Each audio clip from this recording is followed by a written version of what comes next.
एक बार फिर झीरम हमले को लेकर पीसीसी अध्यक्ष दीपक बेज ने सवाल उठाए हैं। जगदलपुर पहुंचे पीसीसी अध्यक्ष दीपक बेज ने मीडिया से चर्चा करते हुए कहा कि झीरम हमले की सच्चाई बाहर आने को लेकर पूर्व सरकार ने काफी प्रयास किए थे, लेकिन विपक्ष के नेता धर्मलाल कौशिक ने हाईकोर्ट जाकर रोक लगा दी थी। अब तो राज्य में भाजपा की सरकार है और उन्हें प्रदेश व देश की जनता को बचाना चाहिए कि आखिर झीरम घाटी हमले के पीछे किसकी साजिश थी। उन्होंने प्रदेश सरकार से मांग की है कि अगर वे ईमानदारी से पूर्व सरकार ने एसआईटी का गठन किया था तो उस जांच को आगे बढ़ाएं। साथ ही कहा कि दुखद है कि अब तक देश के सबसे बड़े राजनीतिक हमले का सच 11 साल बीत जाने के बाद भी बाहर नहीं आया और देश सहित प्रदेश की जनता भी चाह रही है कि झीरम हमले की सच्चाई क्या है।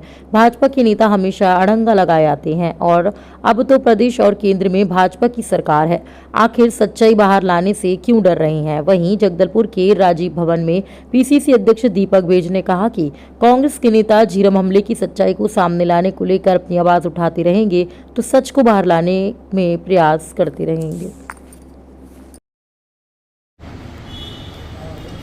सवाल है 11 साल का। 11 साल कल पूरा हुआ, हम 12वां साल की ओर चल रहे हैं। दुर्भाग्य है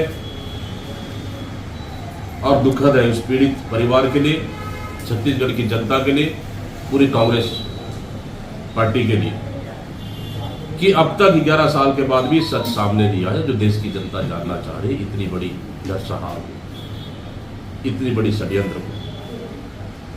जैसे हमारी सरकार आई, हमारी सरकार ने कौन सा हमारी जो वो थी एसआईटी गठित की।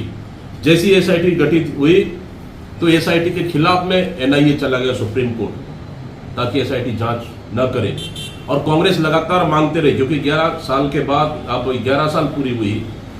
11 साल में तो सबूत तो इस पार्ट में है नहीं, सब चीज तो एनआईए के पास है। एनआईए से कांग्रेस की सरकार लगातार मांगती रही है कि आप हमारी जो आपकी जांच रिपोर्ट हमको सौंपो, हम एसआईटी हमारी एसआईटी जांच करेगी। एसआईटी को जांच करने से रोकने के लिए उन्होंने सुप्रीम कोर्ट गए। धन्यवाद देता हूं सुप्रीम कोर्ट को कि उन्होंने एसआईटी को जांच कर सकती है, उन्होंने निर्देशित किया और एनआईए को जांच रिपोर्ट भी देने को कहा।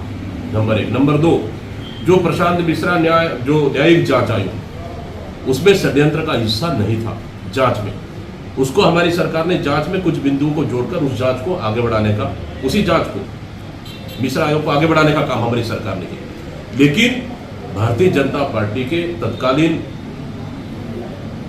वो नेता प्रतिपक्ष धर्मलाल कौशिक जी हाईकोर्ट चले जाते हैं उसको स्टे लेके आते हैं। आखिर भारतीय जनता पार्टी के नेता क्यों डर रहे हैं सच्चाई सामने आने से लेके?